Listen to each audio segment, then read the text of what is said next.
Alors Néon, j'ai l'habitude de dire que Néon, c'est un magazine de société par l'intime. C'est un magazine qui est basé sur l'expérience des journalistes comme des lecteurs et des témoins qu'on rencontre pour le mag. Il y a une partie des sujets qui sont traités à la première personne, donc ça c'est un peu une des spécificités de Néon, où le journaliste se met un peu au cœur de son sujet et n'hésite pas à témoigner de ses sensations et de ses émotions.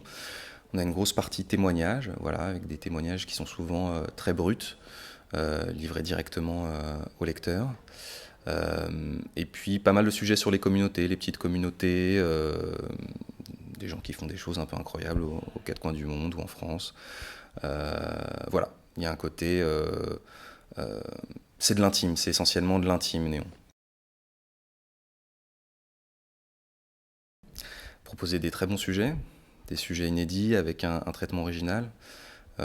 Si ça s'est pas fait ailleurs, si ça s'est pas vu ailleurs, il y a de grandes chances que ça nous intéresse. Évidemment, on est plutôt sensible aux angles très immersifs, les traitements à la première personne aussi. Après, ce qu'on recherche, encore une fois, c'est la rareté du témoignage, de l'information, du dispositif qui va être mis en place et l'éventuelle implication du journaliste. Il y en a plein. Parmi les derniers, celui que je retiens particulièrement et qui a un peu touché la street school, c'est le reportage de Yann Castagnier sur l'Action française. Une immersion de 6 mois au sein de l'Action française.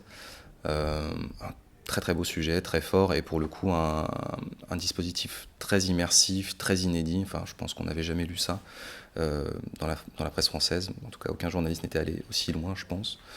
Après, j'ai énormément de souvenirs. Moi, j'ai fait un sujet où j'ai pas dormi pendant 4 jours. Ça, c'était mon premier sujet pour Néon, donc évidemment, il m'a marqué. On a fait. J'ai un de mes journalistes qui a passé une semaine dans une maison de retraite. C'est un très très beau sujet.